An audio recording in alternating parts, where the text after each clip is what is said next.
Jamuna office నుండి వచ్చింది. నేరుగా తన రూంలోకి వెళ్ళి ఫ్రెషప్ అయింది. జమునను పెయిన్ గెస్ట్గా ఉంచుకున్న తన స్నేహితురాలు సౌజన్య వచ్చి జమున ఉన్న రూమ్ డోర్ కొట్టింది. జమున డోర్ తీసింది. ఇవాళ ఆఫీస్లో లేట్ అయినట్లుగా ఉంది అంది సౌజన్య. అవును, ఇవాళ లేట్ అయింది అంది జమున. సరే, కాసేపట్లో డిన్నర్ రెడీ అవుతుంది, వచ్చేస్తావా అంది సౌజన్య. లేదు, అప్పుడేనా? ఇంకా టైం ఉందిగా. టీ తాగుతాను, తలనొప్పిగా ఉంది. అర్జెంటుగా నాకు టీ కావాలి. యాక్చువల్లీ నేను అదే చెప్దామని వచ్చాను. ఇవాళ ఇంటికి గెస్ట్లు వచ్చారు అంది సౌజన్య. అవును, ఇందాక లోపలికి వస్తూ చూశాను అంది జమున. టీ అయిపోయింది. అందులోనూ నువ్వు ఇవాళ లేటుగా వచ్చావు. మళ్ళీ పెడదామన్నా పాలు లేవు. ఏమీ అనుకోకు. డిన్నర్ కూడా త్వరగానే రెడీ అవుతుంది. నువ్వు త్వరగా డిన్నర్కి వచ్చి. సరే, పర్వాలేదులే. ఓకే, నీ రూమ్కి వాటర్ బాటిల్ పంపిస్తాను అంటూ అక్కడి నుండి వెళ్ళింది సౌజన్య. జమున తలుపు వేసుకుని హ్యాండ్ బ్యాగ్లో ఉన్న ఫోన్ తీసుకుని దాన్ని చూస్తూ బెడ్ మీద కూర్చుంది. కణతలు బాగా నొప్పి అనిపిస్తున్నాయి. ఫోన్ చూసే ఓపిక కూడా లేనట్లు అనిపించింది. ఛా, ఈ టైంలో టీ కానీ కాఫీ కానీ తాగి ఉంటే కాస్త రిలాక్స్ అయి ఉండేదాన్ని అని అనుకుంది. ఫోన్ పక్కన పెట్టి అలాగే పడుకుంది. బాగా అలసిపోవటంతో పడుకోగానే నిద్ర పట్టింది. అంతలో డోర్ కొడుతున్న శబ్దం వినిపించి సడన్గా మెలకువ వచ్చింది. బలవంతంగా కళ్ళు తెరిచి లేచి తలుపు తీద్దామని వెళ్ళింది. డోర్ తీయగానే వాటర్ బాటిల్ జమున చేతికిచ్చి డిన్నర్ రెడీ అయింది మేడం అని చెప్పి వెళ్ళింది వంట మనిషి. బాటిల్స్ రూమ్లోకి తీసుకెళ్లి మొబైల్లో టైం చూసుకుంది. నేను పడుకుని అప్పుడే గంట అయిందా అనుకుంది ఆశ్చర్యంగా. బాటిల్లో నీళ్లు తాగి మొహాన్ని అద్దంలో చూసుకుంది. చెప్పులు వేసుకుని డైనింగ్ ఏరియాలోకి వెళ్ళింది. అక్కడ అందరినీ చూడగానే అనీజీగా అనిపించింది. ప్లేట్ తీసుకుని తనకు కావలసినవి పెట్టుకుంది. ఎదురుగా కనిపించిన వాళ్ళని చూసి రాణి చిరునవ్వు నవ్వి అక్కడి నుండి ప్లేట్ పట్టుకుని గబగబా గదిలోకి వెళ్ళింది జమున. అన్నం తినగానే ఇవాళ సాయంత్రం సమ్మో ఫోన్ చేసినప్పుడు బిజీగా ఉండి సరిగ్గా మాట్లాడలేకపోయాను. ఇప్పుడు మాట్లాడదామా అంటే వాడే బిజీలో ఉన్నాడో తెలియలేదు. సరేలే అని ప్రభాకర్కి ఫోన్ చేసింది. ప్రభాకర్తో మాట్లాడుతుంటే బయట నుండి పెద్ద పెద్దగా నవ్వులు కేకలు వినిపిస్తున్నాయి. అది విని ప్రభాకర్ అడిగాడు, ఏమిటి, బయటికి ఏమైనా వచ్చావా అని. అబ్బా లేదండి, ఇవాళ సౌజన్య రిలేటివ్స్ ఎవరో వచ్చారు, వాళ్ళ మాటలే వినిపిస్తున్నాయి అంది. సరేలే, ఆ మాటలకి నీ వాయిస్ నాకేం వినపట్టలేదు, రేపు మాట్లాడదాం అంటూ ప్రభాకర్ ఫోన్ పెట్టేశాడు. అబ్బా అనిపించింది జమునకి. ఇంకెవరికి ఫోన్ చేసినా ఇదే పరిస్థితి. సో టుడే నో కాల్స్ అనుకుంది. యూట్యూబ్, సోషల్ మీడియా కొద్దిసేపు చూసుకుని ఇక పడుకుందాం, రేపు పొద్దుటే ఆఫీస్కి వెళ్ళాలి అని లైట్ ఆఫ్ చేసుకుని పడుకుంది. కానీ నిద్ర పట్టలేదు. చిరాగ్గా అనిపించింది. అసలే తలనొప్పిగా ఉంది, పైగా నిద్ర పట్టట్లేదు. వీళ్ళ అరుపులకి కేకలకి ఏమిటి నాకు ఈ బాధ అనుకుంది. టైం 11 అయ్యింది. నేను నిద్రపోవాలా వద్దా, సౌజన్యని అడుగుతాను అని ర్యాష్గా లేచి తన రూమ్ డోర్ తీసింది. కానీ మళ్ళీ వెంటనే ఇట్స్ ఓకేలే అనుకుని డోర్ వేసి పడుకుంది. ఎంతసేపు అటు ఇటు మెసిలినా నిద్ర పట్టలేదు. వాళ్ళు మాట్లాడుకునే మాటలు స్పష్టంగా వినిపిస్తున్నాయి. కానీ ఆ మాటలు వినాలనో ఆలోచించాలనో జమునకు లేదు. అటు ఇటు కదిలి నిద్రపోవటానికి ట్రై చేసింది. నిద్ర రాలేదు. లేచి కూర్చుంది. అందుకే అంటారు, కడుపు నిండా తిండి, కంటి నిండా నిద్ర లేకపోతే ఎందుకీ జీవితం అని. పక్కనే ఉన్న వాటర్ బాటిల్ అందుకుని మళ్ళీ నీళ్లు తాగి ప్లీజ్ గాడ్ నాకు నిద్ర పట్టేలా చూడు అనుకుంది. మళ్ళీ టైం చూసింది. 12 దాటింది. ఎంత రిలేటివ్స్ అయితే మాత్రం ఇంట్లో పెయిన్ గెస్ట్ ఉందని తనని కంఫర్ట్గా ఉంచాలి అన్న కామన్ సెన్స్ లేకపోతే ఎలా? ఫ్రెండ్ కదా, ఎలాగైనా అడ్జస్ట్ అవుతుంది అని అనుకుంటున్నదేమో సౌజన్య. రేపు పొద్దున చెప్తా తన సంగతి. ఇంకోసారి ఇలాగే రిపీట్ అయితే ఇంకో పెయిన్ గెస్ట్ హౌస్ వెతుక్కుంటాను. ఇప్పుడు నేను కోపంగా ఉన్నప్పుడు పెడితే ఏం మాట్లాడతానో నాకే తెలీదు. అందుకే ఇప్పుడు వెళ్ళకూడదు అని మళ్ళీ పడుకుంది. చాలాసేపటికి నిద్ర పట్టింది జమునకు. కొద్ది రోజులు గడిచాక రియాన్ష్ కృష్ణప్రసాద్కి ఫోన్ చేశాడు. కృష్ణప్రసాద్ కాల్ లిఫ్ట్ చేసి హలో అన్నాడు. హలో అంకుల్, నేను రియాన్ష్ని మాట్లాడుతున్నా. ఓ రియాన్ష్, నువ్వా? చెప్పు నాన్న, ఎలా ఉన్నావు? నీ నెంబర్ నా దగ్గర లేదు, అందుకే నెంబర్ చూసినప్పుడు ఎవరా అనుకున్నాను అన్నాడు. అవును, ఆ రోజు మీ నెంబర్ తీసుకున్నాను కానీ మీకు నా నెంబర్ ఇవ్వలేదు అన్నాడు రియాన్స్. అవును అన్నాడు కృష్ణప్రసాద్. ఎలా ఉన్నారు అంకుల్, మీ హెల్త్ బాగుందా? బాగుంది రియాన్స్. నాకు ఒక హెల్ప్ కావాలి అంకుల్ మీ దగ్గర నుండి. ఏం కావాలో చెప్పు రియాన్స్. అంకుల్, నేను పొలం తీసుకోవాలనుకుంటున్నాను, అది కూడా మీ ధర్మపురంలో, అందుకే మీ హెల్ప్ అడుగుతున్నాను. ఓ అవునా, మా ఊర్లో అంటే ఎక్కడా, ఎవరి పొలం? అదే అంకుల్, కొండ కింద పొలం, ఆ రోజు మీరు నాకు చూపించారు కదా. ఓ అదా, ఆ పొలం మంచిదే, దాన్ని అమ్ముతున్నారటనా? ఆసక్తిగా అడిగాడు కృష్ణప్రసాద్. అవును అంకుల్, నేను ఎంక్వైరీ చేస్తే తెలిసింది. ఆ పొలం మనకి తెలిసిన వాళ్ళదే రియాన్స్, నేను కూడా ఒకసారి కనుక్కుంటాను. అసలు నువ్వు ఆ రోజు నుండి నాకు ఫోన్ చేయకపోతే అన్నీ చూసి నీ వల్ల కాదులే అని వదిలేసావేమో అనుకున్నా. లేదంకల్, ఆ రోజు నుండి ఈ విషయాన్ని సీరియస్గా తీసుకుని దీని మీదనే రీసెర్చ్ చేస్తున్నాను. అవునా, వెరీ గుడ్. అంకుల్, ఆ పొలం రేటు కూడా మాట్లాడండి. యాక్చువల్లీ మావయ్య వాళ్ళ ఊర్లో కొనాలని అనుకున్నా, అక్కడ ఎంక్వైరీ చేస్తే ధర్మపురంలో కొండ కింద పొలం అమ్ముతున్నారని తెలిసింది. మావయ్య వాళ్ళ ఊర్లో అయితే మావయ్య చూసుకుంటాడనుకున్నాను, కానీ ఇక్కడ మీరు తప్ప నాకెవరూ తెలియదు అన్నాడు రియాన్స్. నేనుండగా నీకు ఇంకెవరో ఎందుకు రియాన్స్? నేను దాని గురించి అన్ని డీటెయిల్స్ కనుక్కుంటాను, నీకు కాల్ చేస్తాను. ఓకే అంకుల్, నేను అంకిత్ని అడిగానని చెప్పండి. అలాగే అంటూ కాల్ కట్ చేశాడు కృష్ణప్రసాద్. 2 రోజులు గడిచాక కృష్ణప్రసాద్ ఆ పొలం గురించి డీటెయిల్స్ తెలుసుకుని వాళ్లతో మాట్లాడాక రియాన్స్కి ఫోన్ చేశాడు. రియాన్స్, వాళ్ళు మీ అమ్మకి బాగా తెలిసిన వాళ్ళు. ఎలా అంటే ఒకప్పుడు మేమందరం కలిసి ఒకే స్కూల్కి వెళ్లేవాళ్ళం అన్నాడు కృష్ణప్రసాద్. ఓ, అయితే మీరందరూ ఫ్రెండ్స్ అన్నమాట అన్నాడు రియాన్స్. నేను వాళ్ళకి చెప్పాను కూడా నువ్వు జమున కొడుకువి అని. రేట్ కూడా వాళ్ళు చెప్పిన రేట్ ఇక్కడ నడుస్తుంది, దాని గురించి నువ్వు వరీ అవ్వవలసిన పని లేదు. అయితే నేను ఆ పొలం తీసుకోవటానికి ఫర్దర్గా ప్రొసీడ్ అవ్వచ్చా అంకుల్? యారు యాన్స్, ప్రాబ్లం అయితే ఏం లేదు, కావాలంటే నువ్వు ఒక్కసారి వాళ్ళ పేర్లని మీ అమ్మకు కూడా చెప్పి కనుక్కో అన్నాడు. సరే అంకుల్, చాలా థ్యాంక్స్, నేను ఒకసారి అమ్మతో కూడా మాట్లాడతాను అంటూ ఫోన్ పెట్టేశాడు రియాన్స్. రియాన్స్ సాయంత్రం ఆఫీస్ నుండి వచ్చి ఫ్రెష్ అప్ అయ్యాక అమ్మ కూడా ఆఫీస్ నుండి వచ్చి ఉంటుంది అని అమ్మ నంబర్కి డయల్ చేశాడు. చెప్పరా రియాన్స్, ఆఫీస్ అయిపోయిందా, హాస్టల్కి వచ్చావా అడిగింది జమున. హాస్టల్కి వచ్చి కూడా అర్ధగంట అయిందమ్మా. ఏమిటి విషయాలు, ఆఫీస్లో అంతా బాగానే ఉందా? అన్నయ్యతో మాట్లాడావా? ఈ మధ్య ఏం మాట్లాడలేదమ్మా. సరే ఇంకేంట్రా, టైంకి తిని చక్కగా ఉంటున్నావా? ఫ్రెండ్స్తో తిరుగుతున్నావా? లేదమ్మా, ఇక్కడ నాకెవ్వరూ అంత క్లోజ్ ఫ్రెండ్స్ లేరు, అందరూ బిజీగా ఉంటారు. యాక్చువల్లీ నీతో ఒక విషయం మాట్లాడాలని ఫోన్ చేశాను. ధర్మపురంలో నీకు ఫలానా వాళ్ళు తెలుసా అమ్మా అంటూ వాళ్ళ పేర్లు చెప్పాడు. జమున విని, ధర్మపురం అంటే అమ్మమ్మ వాళ్ళ పక్క ఊరే కదరా, ఆ ఊళ్ళో మనుషులు నీకెలా తెలుసు, వాళ్ళ పేర్లు చెప్పావు అంది. నేను ఆ ఊర్లో ఒక పొలం చూశానమ్మా కొనాలని, అది వాళ్ల పొలమేనట. ఎంక్వైరీ చేస్తే మీరంతా చిన్నప్పుడు ఫ్రెండ్స్ అని చెప్పారు అన్నాడు రియాన్స్. ఆగాగు, నువ్వు ఆ ఊర్లో పొలం కొంటున్నావా? నీకు ఆ ఊర్లో పొలం కొనవలసిన అవసరం ఏమొచ్చింది? అసలు నీకు ఆ పొలం ఎందుకు అంది సీరియస్గా. రియాన్స్కి ముందే తెలుసు వాళ్ళమ్మకి పొలం కొంటానని చెప్తే ఇలా రియాక్ట్ అవుతుందో, అందుకే ఆఫీస్ పనులన్నీ ముగించుకుని రిలాక్స్గా ఫోన్ చేశాడు. అమ్మతో డీల్ చేయాలంటే ఆ మాత్రం ప్రశాంతత కావాలి, లేదంటే ఆవిడ సిఐడి లెవెల్లో అడిగే క్వశ్చన్స్కి సమాధానం చెప్పటం అతడి వల్ల కాదు. అదే అనుకున్నాడు మనస్సులో. ఏమిట్రా, నేను ఇన్ని క్వశ్చన్స్ అడుగుతుంటే నోరెత్తావు అంది జమున. ఏమిటమ్మా నువ్వు, పొలం ఎందుకంటావేంటి, పొలం కూడా ఒక ఆస్తే కదా అన్నాడు. ఆ మాట వినగానే పట్టరాని కోపం ఆవేశం వచ్చాయి జమునకి. బీపీ కూడా పెరిగినట్లు అనిపించింది. అన్నింటినీ తమాయించుకుంది.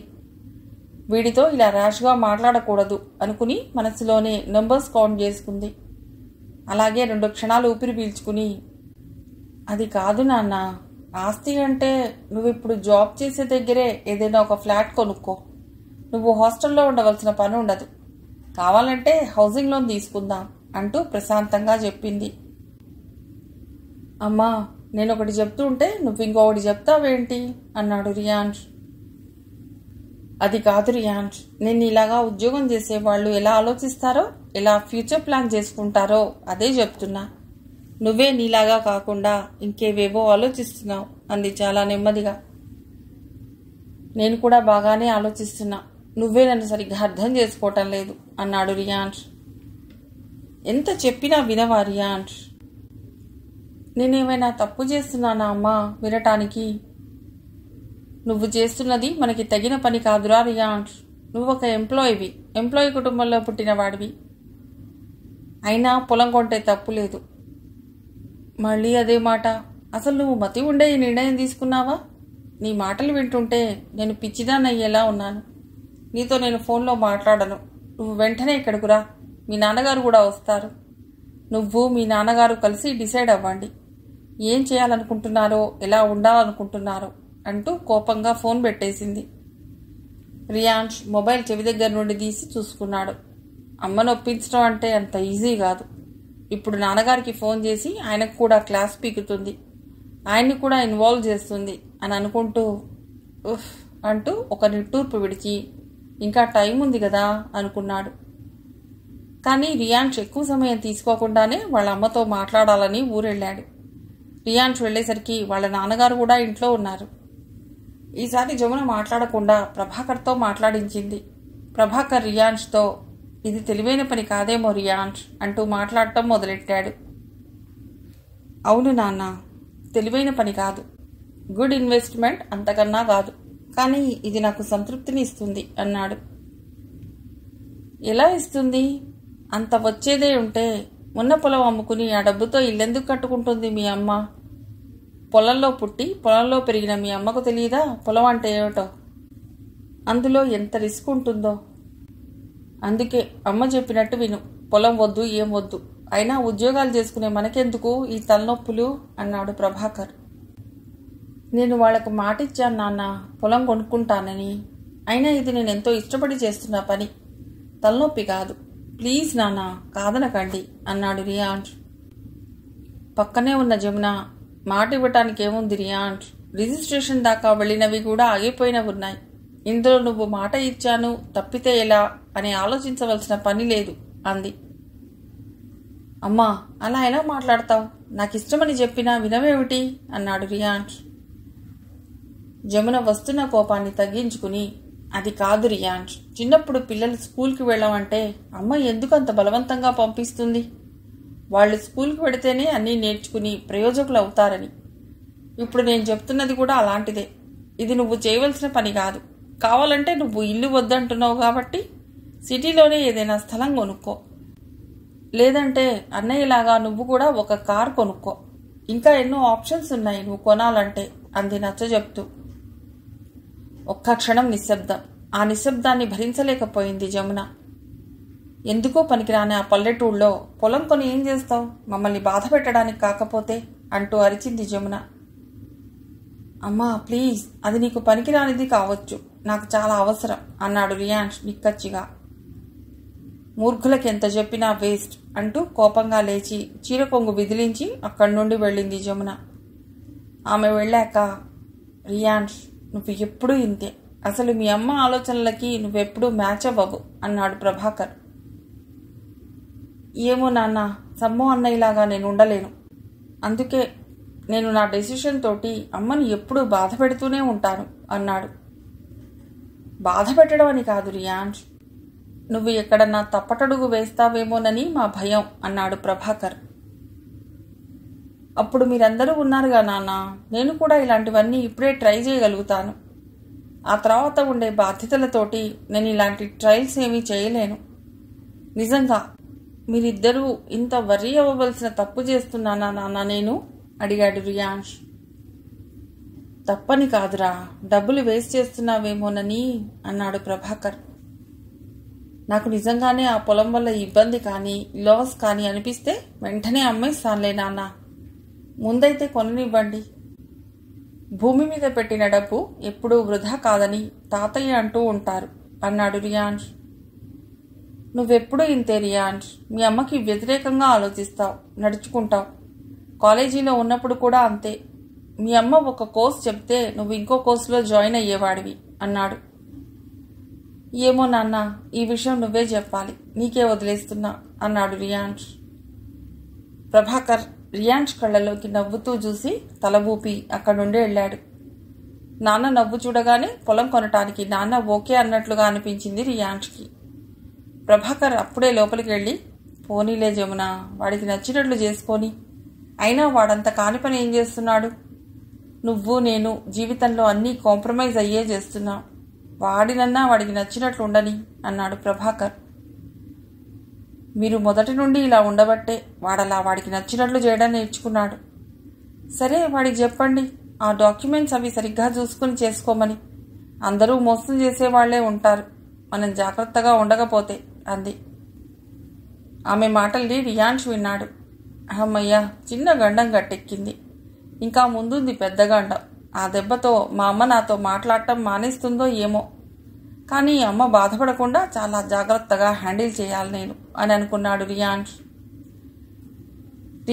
హైదరాబాద్ నుండి ధర్మవరం వెళ్లే ముందు, చూడు కన్నా, రిజిస్ట్రేషన్కి కావాల్సిన డాక్యుమెంట్స్ ఎలా ఉండాలి, వాళ్ళు దాన్ని అంతకు ముందు ఎవరి దగ్గర కొన్నారు, ఆ లింక్ డాక్యుమెంట్స్, పేపర్ మీద ఎంత అమౌంట్ పెడుతున్నారు, అతనికి క్యాష్ ఎంత ఇస్తున్నారు, ఇవన్నీ నాకు స్కాన్ కాపీ పంపించు. నేను ఆ డాక్యుమెంట్స్ని చెక్ చేసి పంపిస్తాను అంటూ జాగ్రత్త చెప్పింది జమున. సరే అమ్మా అంటూ రియాన్స్ ధర్మపురం బయలుదేరాడు. జమున తన పిల్లలు అమాయకులని, తన పిల్లల్ని ఎవరైనా మోసం చేస్తారేమోనని అనుకుంటుంది. ప్రతి తల్లి ఇలాగే అనుకుంటుందేమో అనుకున్నాడు ప్రభాకర్. రియాన్స్ ధర్మపురంలో బస్ దిగి నేరుగా కృష్ణప్రసాద్ ఇంటికి వెళ్ళాడు. అంకిత్ రిసీవ్ చేసుకున్నాడు. రా రియాన్స్, నువ్వు వస్తున్నట్లు నాన్న చెప్పారు అంటూ లోపలికి తీసుకెళ్లి వాళ్ళమ్మ ధరణికి పరిచయం చేశాడు. ధరణిని చూడగానే ఆమె మొహం చాలా కళగా అనిపించింది రియాన్స్కి. జడలో చక్కగా పూలు, మెడలో నగలు పెట్టుకుని, చిన్న జరీ అంచు ఉన్న చీర కట్టుకుని, పెదవుల మీద చిరునవ్వుతో, కళ్లల్లో చురుకుదనంతో, ప్రశాంతమైన మొహంతో చూడగానే హాయిగా గౌరవప్రదంగా అనిపించింది. ధరణి రియాన్స్తో మాట్లాడి వంటగదిలోకి వెళ్ళింది. ఎంత చక్కగా హుందాగా మాట్లాడుతున్నారా ఆంటీ అని పైకే అన్నాడు రియాన్స్. అది వినగానే అంకిత్ నవ్వాడు. నిజం అంకిత్, నేను ఊరికే చెప్పట్లేదు అన్నాడు రియాన్స్. అంతలో ధరణి వాళ్లకు తినటానికి కాఫీ, స్నాక్స్ తెచ్చింది. అవి తింటూ ఇల్లంతా కలిగి చూశాడు. మీ ఇల్లు బాగుంది అంకిత్, ఈ రోజుల్లో ఇలాంటి ఇళ్లు కట్టడం మానేశారు అన్నాడు రియాన్స్. అవును, అందుకే ఈ మోడల్ ఇళ్లు కనుమరుగవుతున్నాయి. నాన్నగారు వచ్చే లోపల ఇల్లు చూస్తావా రియాన్స్ అడిగాడు అంకిత్. యా షూర్ అంటూ లేచాడు రియాన్స్. అంకిత్తో నడుస్తూ, ఇలా మధ్యలో ఓపెన్ ప్లేస్ ఉంచుకుని చుట్టూ గదులు ఉండటం చాలా బాగుంది. పనివాళ్ళు కూడా ఎక్కువే కదా, మేబీ ఇంత ఇంటిని మెయింటైన్ చేయాలంటే ఈ మాత్రం పనివాళ్ళు ఉండాలేమో అన్నాడు రియాన్స్ అక్కడ తిరుగుతున్న పనివాళ్లను చూసి. అంకిత్ అటు ఇటు చూసి వాళ్ళమ్మ దగ్గరలో లేదని గమనించి, అమ్మ ఫిజికల్గా ఎక్కువ స్ట్రెయిన్ అవ్వలేదు రియాన్స్, మనిషి మాత్రమే అలా స్ట్రాంగ్గా కనిపిస్తుంది. అందుకే అమ్మకి ఎలాంటి ఇబ్బంది కలగకుండా అడుగడుగునా పనివాళ్ళని పెట్టారు నాన్న. ఎంత అర్జెంట్ పని ఉన్నా నాన్న బయట ఊళ్ళకి వెళ్లరు. వెళ్ళినా రాత్రికి ఇంటికి వచ్చేలా ప్లాన్ చేసుకుని ఎడతారు. పొలం పనులు అయ్యాక రాత్రి సమయాల్లో చాలాసేపు ఇదిగో ఇక్కడే కూర్చుంటారు అమ్మ నాన్న. ఇక్కడ ప్రతిదీ అమ్మ సౌకర్యం కోసం నాన్న ఏర్పాటు చేసిందే. అమ్మను సంతోషంగా ఉంచడం అంటే నాన్నకి చాలా ఇష్టం. అమ్మ కూడా అంతే, నాన్నను చిన్న పిల్లాడిలా చాలా కేర్గా చూసుకుంటుంది. యాక్చువల్లీ మా పెళ్ళయ్యాక నేను రోహిణి ఇక్కడే ఉండాలనుకున్నా. నాన్న ఒప్పుకోలేదు. మీ ఇద్దరూ కొత్తగా పెళ్ళైన వాళ్ళు, మీ ఇద్దరూ ఒకే చోట ఉంటే ఒకరిని ఒకరు త్వరగా అర్థం చేసుకుంటారు. అయినా మీరుండేది ఎక్కడో కాదు, మన ఫామ్ హౌస్లోనే కదా, రోజు కలుస్తూనే ఉంటాం అంటూ మా ఇద్దరిని అక్కడ ఉంచారు నాన్న. నువ్వు కూడా చూసావు కదా మేమున్న ఫామ్ హౌస్ అన్నాడు అంకిత్. చూశాను, అది కూడా బాగుంది అంకిత్, లేటెస్ట్గా కట్టారు. నువ్వు రోహిణి వదిన అక్కడ చాలా కంఫర్ట్గా ఉన్నట్లు అనిపించింది అన్నాడు రియాన్స్. అంకిత్ నవ్వాడు. రియాన్స్కి అక్కడ ఆ ఫామ్ హౌస్, ఇక్కడ ఈ పాతకాలం నాటి ఇల్లు చూస్తుంటే కృష్ణప్రసాద్ అభిరుచి స్పష్టంగా కనిపించింది. ఆయనంటే ఇంకా గౌరవం పెరిగింది. వాళ్ళిద్దరూ అలా మాట్లాడుకుంటూ ఆ ఇంటి చుట్టూ ఉన్న చెట్ల దగ్గరికి వచ్చారు. అక్కడ చెట్ల కొమ్మలను కట్ చేస్తూ ఒకరు, నీళ్లు పడుతూ ఒకరు, కలుపు మొక్కలు తీసేస్తూ ఒకరు ఉన్నారు. అదంతా చూసి, ఇంత పెద్ద ఇంటి చుట్టూ గార్డెన్ వర్క్ చేయాలంటే ఆ మాత్రం పనివాళ్ళ అవసరమేలే అనుకున్నాడు రియాన్స్. ఇదిగో రియాన్స్, అది కూడా మా ఇల్లే. అక్కడ తాతయ్య ఉంటారు. ఆ ఇల్లు కూడా చాలా పెద్దగా ఉంటుంది. గదులు కూడా పెద్ద పెద్ద కిటికీలతో ఉంటాయి. ఇంటి చుట్టూ వేప చెట్లు మాత్రమే ఉంటాయి. సూర్యరశ్మి అన్ని వేళలా ఆ ఇంటి చుట్టే ఉన్నట్లు ఉంటుంది. తాతయ్యకు చాలా ఇష్టమైన ప్లేస్ అది. అమ్మ రోజు పనివాళ్లతో వెళ్ళి అక్కడంతా శుభ్రం చేయిస్తుంది. తాతయ్య భోజనానికి మాత్రమే ఇక్కడికి వస్తారు. నీకు ఆ ఇల్లు కూడా చూపిస్తాను. నేను తాతయ్యకు పరిచయం చేస్తాను. మీ తాతయ్య ఎప్పుడొచ్చినా నా దగ్గర కన్నా తాతయ్య దగ్గరే ఎక్కువగా ఉంటారు. వాళ్ళు మనం పుట్టక ముందు నుండే మంచి స్నేహితులట అన్నాడు అంకిత్. అప్పుడే కృష్ణప్రసాద్ రావటం చూసి, ఎంతైనా ఈ అంకుల్ని ఒప్పుకోవాలి. కానీ బాగున్నప్పుడు భార్యను ఎవరైనా బాగానే చూసుకుంటారు. బాగాలేనప్పుడు కూడా వాళ్ళకి బాగాలేదన్న ఫీలింగ్ తెలియకుండా చూసుకోవటమే గొప్ప విషయం అనుకున్నాడు. అక్కడున్న ఆ కాసేపట్లోనే చాలా తెలుసుకున్నట్లు అనిపించింది.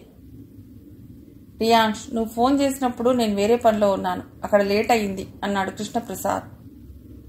పర్వాలేదు అంకుల్ అన్నాడు రియాన్స్. రియాన్స్, మనం వాళ్ళ ఇంటికి వెళ్ళి డాక్యుమెంట్స్ తెచ్చుకుందాం. అలాగే పొలం కూడా మళ్ళీ ఒకసారి చూసొద్దాం. నువ్వు వస్తున్నావని తెలియగానే వాళ్ళకి ఫోన్ చేశాను, మనం వస్తున్నామని. వాళ్ళు కూడా మన కోసం ఎదురు చూస్తున్నారు. మీ తాతయ్య మావయ్య కూడా నిన్ననే వచ్చి ఆ పొలం చూసి వెళ్లారు అంటూ ముగ్గురు కలిసి కారులో కూర్చుని వాళ్ళ దగ్గరికి వెళ్లారు. డాక్యుమెంట్స్ తెచ్చుకుని వాళ్ళమ్మ చెప్పినట్లుగానే వాటిని స్కాన్ తీసి వాళ్ళమ్మకు పంపించాడు రియాన్స్. జమున వాటిని చెక్ చేసి అన్నీ బాగానే ఉన్నాయనిపించి, ఏ రోజు మంచి రోజో కూడా చూసి, ఫలానా రోజు రిజిస్ట్రేషన్ పెట్టుకోకన్నా అన్నీ జాగ్రత్తగా చూసుకో, నీకేదైనా అవసరమైతే చెప్పు, నేను కూడా వస్తాను అని ఫోన్లో చెప్పి ఫోన్ పెట్టేసింది జమున. పొలం రిజిస్ట్రేషన్ రోజు రియాన్స్ ఫోన్ చేయగానే దయాకరయ్య, రత్నాకర్ వచ్చారు. రిజిస్ట్రేషన్ పని పూర్తి కాగానే తాతయ్య మావయ్యతో కలిసి వాళ్ల ఊరెళ్ళాడు రియాన్స్. వాళ్ళు కారు దిగి లోపలికి వస్తుంటే జాగృతమ్మ, అనసూయ, శిఖర ఎదురొచ్చారు. రిజిస్ట్రేషన్ పనులన్నీ సక్రమంగా జరిగాయా రియాన్స్ అని ఆతృతగా ఆనందంగా అడిగింది జాగృతమ్మ. అన్నీ అనుకున్నట్లే జరిగాయమ్మమ్మా అన్నాడు రియాన్స్. అనసూయ వెంటనే, రియాన్స్, నీకు ఇలాంటి ఇష్టాలు ఆలోచనలు ఉంటాయి కాబట్టే నువ్వు నాకు బాగా నచ్చుతావు అంది రియాన్స్ వైపు ప్రేమగా చూసి. ఇలాంటివి అంటే ఏంటత్తయ్యా అన్నాడు రియాన్స్. పొలం కొనటం గురించి రియాన్స్. మీ అమ్మ ఉన్న పొలాన్ని ఇది నాకెందుకు పనికిరాదు అన్నట్లు అమ్మేసింది. కానీ నువ్వు అందులోనే నాకు జీవితం ఉంది అనుకుని కొనుక్కున్నావు అంది అనసూయ. ఓ, పొలం గురించా అత్తయ్యా అంటూ, పోనీలే, అత్తయ్యకి ఇలాంటి పాజిటివ్ అభిప్రాయం నా మీద ఉండటం ఇప్పుడు నాకు చాలా అవసరం అనుకుంటూ శిఖర వైపు చూశాడు. శిఖర, రియాన్స్ ఒకరితో ఒకరు మాట్లాడుకోకపోయినా కళ్లతోనే పులకరించుకున్నారు. కొద్దిసేపు అయ్యాక ఎవరూ లేని సమయం చూసి శిఖరని అడిగాడు రియాన్స్, ఎప్పుడొస్తావు హైదరాబాద్కి అని. ఏమో బావా, ఇదేది తేలేలా లేదు. అమ్మ ఎట్టి పరిస్థితుల్లో నన్ను హైదరాబాద్ పంపించేలా లేదు అంది. అది కాదు శిఖర, నువ్వు అక్కడికి వస్తే మనిద్దరం హ్యాపీగా ఉండొచ్చు. ఎటైనా వెళ్లాలన్నా వెళ్ళొచ్చు, తినొచ్చు, తిరగచ్చు, అన్నీ చేయొచ్చు. ఇప్పుడు నేనొక్కడనే అక్కడ బోర్ ఫీల్ అవుతున్నాను అన్నాడు. ఏం చేద్దాం, ఇంకా కొన్నాళ్ళు ఇది మనకు తప్పదు. అవును, పొలం ఎందుకు కొన్నావు బావా? రేపు మనకు పెళ్ళయ్యాక మనం ఉండేది హైదరాబాద్లో కదా అంది శిఖర. ఏమో శిఖర, నాకు ధర్మపురం వెళ్ళి అక్కడ కృష్ణప్రసాద్ అంకుల్ వాళ్ల పొలాలు చూశాక నాకు కూడా పొలం కొనాలనిపించింది అన్నాడు. సరే, అయితే కౌలుకిస్తున్నావా? లేదు, నేనే చేస్తాను. నువ్వా అంటూ అద్దిరిపడింది. అవును, నేనే చేస్తాను. నేను త్వరలోనే ఆఫీస్లో రిజైన్ చేస్తాను. రిజైన్ చేస్తావా? మళ్ళీ అద్దిరిపడింది. అవును, కొంచెం ఇదంతా సెట్ అయ్యాక, అమ్మకి కోపం తగ్గాక అన్నాడు. అత్తయ్య ఒప్పుకుంటుందా బావా అంది శిఖర. అంత తేలిగ్గా ఏం ఒప్పుకోదులే. ఈ విషయంలో ఇంకా ఎన్ని గొడవలు జరుగుతాయో అన్నాడు. అవును, అత్తయ్య దీనికి ససేమిరా ఒప్పుకోదు. ఒప్పుకోదని నాకు తెలుసు. నేను ఈ విషయం నీకే ముందుగా ఎందుకు చెప్తున్నానంటే, నేను ఈ పని చేయటం వల్ల ఫస్ట్ ఇంపాక్ట్ నీ మీదే ఉంటుంది. మనం పెళ్లి చేసుకున్నా నేను ఈ పని చేయటం వల్ల నీకు ఎలాంటి ఇబ్బంది ఉండకూడదు అన్నాడు. దానికి శిఖర వెంటనే నవ్వి, నాకు ఇలాంటివంటే చాలా ఇష్టం, నిన్ను వెనక్కి లాగను. ఒకవేళ వ్యవసాయంలో మనం రాణించలేకపోయినా, మన చేత కావట్లేదనుకున్నా మన ఇద్దరికీ చదువు ఉంది, ఉద్యోగం చేసిన అనుభవం ఉంది, కాబట్టి మన ఫ్యూచర్కి ఎలాంటి ప్రాబ్లం ఉండదు అంది. థ్యాంక్ యూ శిఖరా, నువ్వు నాలో కాన్ఫిడెన్స్ పెంచుతున్నావు అన్నాడు రియాన్ష్. అయితే ఇంకేం, నువ్వు వస్తున్నావుగా బావా ఇక్కడికి, ఇక నేనెందుకు హైదరాబాద్కి అంది. నేను ఇక్కడికి రావటానికి ఇంకా టైం పడుతుంది కదా, ఈ లోపల నువ్వు వస్తే బాగుంటుందని నా అభిప్రాయం. అవుననుకో, అమ్మ ఒప్పుకునేలా లేదు.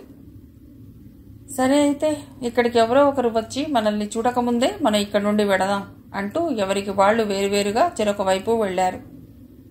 రియాన్ష్ అక్కడి నుండి వెంటనే బయలుదేరి హైదరాబాద్ వెళ్ళాడు. జమున ఆఫీస్ అయిపోయినా తన సీట్లో కూర్చుని ఫ్రెండ్ కోసం ఎదురు చూస్తోంది. ఫ్రెండ్ త్వరగా వస్తే షాపింగ్కి వెళ్లాలన్న ప్లాన్తో. అందుకే ఫ్రెండ్కి మెసేజ్ల మీద మెసేజ్లు పెడుతూనే ఉంది. అయినా ఫ్రెండ్ దగ్గర నుండి ఎలాంటి రెస్పాన్స్ లేదు. అలా కొద్దిసేపు గడిచాక, సరే నేనే కాల్ చేస్తాను అని అనుకుంటూ ఫ్రెండ్ నెంబర్కి ఫోన్ చేసే లోపలే ఫ్రెండ్ ఫోన్ చేసింది. వెంటనే ఫ్రెండ్ కాల్ లిఫ్ట్ చేసింది జమున. నీకోసం ఎప్పటి నుండి ఎదురు చూస్తున్నానో తెలుసా అంది కొంచెం కోపంగా జమున. అది కాదే, అనుకోకుండా వేరే పని వచ్చింది, అది చెబుతామనే నీకు ఇప్పుడు కాల్ చేశాను, నేను రాలేను, సారీ అంది ఫ్రెండ్. అయ్యో, నేను సౌజన్యకి కూడా ఫోన్ చేసి చెప్పాను ఇవాళ డిన్నర్కి రాను అని. నీతో షాపింగ్ చేసి బయటనే ఏదైనా తిందాము, కాస్త రిలీఫ్గా ఉంటుందనుకున్నా అంది జమున. సారీ నువ్వేం అనుకోకు, మనం మళ్ళీ ప్లాన్ చేద్దాం, సరేనా, బాయ్ అంది ఫ్రెండ్. సరేలే బాయ్ అంటూ కాల్ కట్ చేసింది జమున. వెంటనే హ్యాండ్ బ్యాగ్ వేసుకుని ఆఫీస్లోంచి బయటకొచ్చింది. మళ్ళీ మనసు మార్చుకుని, తను రాకపోతే నేనెందుకు నా ప్లాన్ మార్చుకోవాలి, ఇట్స్ ఓకే, నేను ఒక్కదాన్నే షాపింగ్కి వెడతాను, ఎలాగూ శారీస్ నేనే కదా కొనుక్కోవాలి అని షాపింగ్కి బయలుదేరింది. సారూప్యకి కూడా ఒక చీర తీసుకోవాలి, ఎలాగూ పండగ వస్తుంది కదా, అయినా నేను తీసుకుంటే మాత్రం ఆ అమ్మాయి కట్టుకుంటుందా? కట్టుకుంటే కట్టుకొని, లేకుంటే లేదు. నేను ప్రేమగా నాకు నచ్చి ఇవ్వాలనుకుంటున్నాను, ఆ తర్వాత తనిష్టం అనుకుంటూ షాప్లోకి వెళ్ళింది జమున. అక్కడ చాలా శారీస్ చూసింది. ఎన్ని మోడల్స్ చూసినా, ఎన్ని కలర్స్ చూసినా సారూప్య కోసం కాదు కదా, తన కోసం కూడా తను సెలెక్ట్ చేసుకోలేకపోయింది. ఆ షాప్లోంచి వేరే షాప్లోకి వెళ్ళింది. అక్కడ కూడా ఇదే పరిస్థితి. అలా 2-3 షాపులు తిరిగి ఇక తిరిగే ఓపిక లేక, అసలు చీరలు బాగోలేవా లేక నా మనస్సు బాగోలేదా అని అనుకుంటూ డిస్టర్బ్డ్గానే ఇంటికి వెళ్ళింది. సౌజన్య ఎదురొచ్చి, అదేమిటి ఇవాళ డిన్నర్కి రానన్నావు కదా అంది.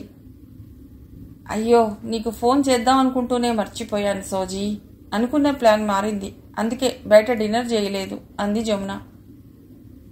పర్వాలేదులే, అయినా నువ్వెంత తింటావు అంది సౌజన్య.